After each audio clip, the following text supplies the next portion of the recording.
liberation of France and Europe. Allow me first to recall briefly some circumstances of your military exploits. Sergeant Robert Martin, you entered into the U.S. Army on September 30th, 1942, and after receiving combat engineer training, were moved to Europe on board the troop ship General George J. Simons, departing on February 27, 1944, from Newfoundland. Along the trip, the vessel in which you were traveling was nearly struck by a German U-boat torpedo. A tanker that was in the convoy was struck by the torpedo that was intended for the troop ship. The tanker sank within 2 minutes of being struck.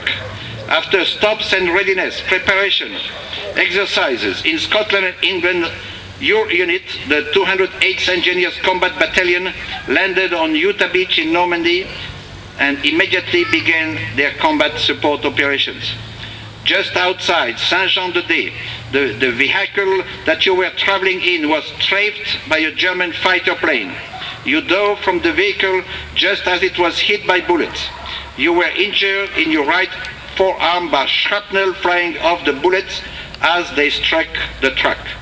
Your uniform's shirt sleeve was blooded, and you observed a gash about 1 inch long and 12-inch deep.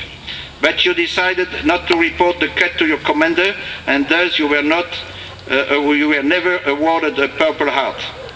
The route of travel across France was Utah Beach, Normandy, Briquebec, Haussmanneville, La Forêt, Ponty-Herbert, Tessy-sur-Vire, Vire, La Lourde, Paris, Pirelli, La Capelle, before entering into Belgium, then on Holland and Germany. You were awarded 4 battle stars for your involvement in Normandy, northern France, Europe, and Rhineland. The 208th had many encounters with local French civilians, ranging from happy and relieved French citizens lining the streets waving at the 208th heavy equipment convoys motored by, to actually feeding French citizens who appeared in need of food.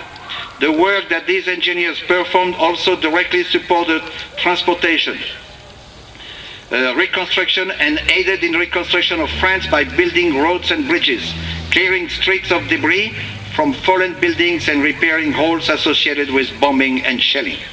All this was done while being close to front line, while the 208th was in direct support of other combat units. Mr. Wayne Martin, you entered into the U.S. Army on May the 10th, 1943, and after receiving ambulance driver and medical training, were moved to Europe.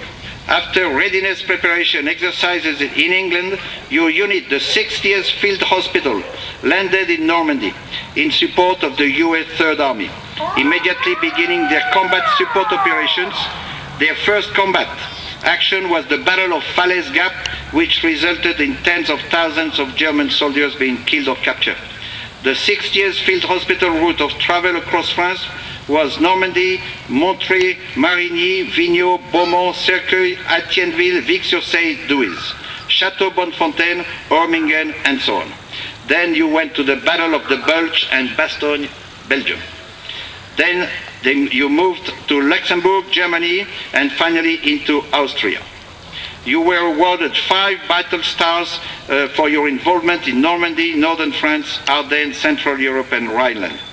The 60th Field Hospital had many encounters with local French civilians, ranging from happy and relieved French citizens like your brother.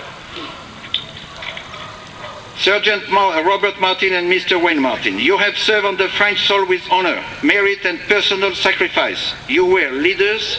You wrote personally within the rank of the U.S. Army a new chapter of the French and American relations. We, the French, are proud that we contributed to the creation of the United States of America when Rochambeau, Lafayette, and de Grasse helped defeat the British at Yorktown, thus paving the way to the American independence, making possible the rise of a new country, which was to become the beacon of liberty. And we are proud also that in 1871, some French citizens were perspicacious and far-seeing enough to launch a fundraising campaign to promote the construction of a Statue of the Liberty to be erected in New York in order to commemorate the American independence.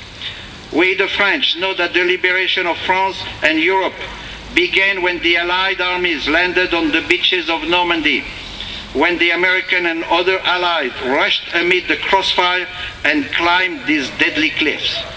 We know and remember what the price was. The price, 60,000 American soldiers rest in the French soil.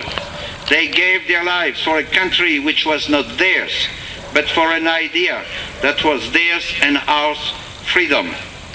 And I would like to seize the opportunity to remind that despite some differences we had recently, some differences of opinion mostly, France continues to cooperate in the fight against terrorism, in particular in Afghanistan, where the French troops are deployed alongside the American and other NATO forces.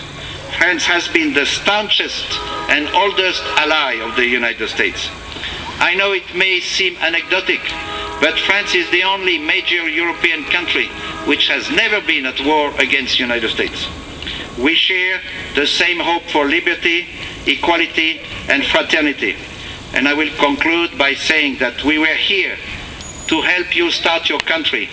You were there twice to help us keep ours. Thank you, America. God bless you all.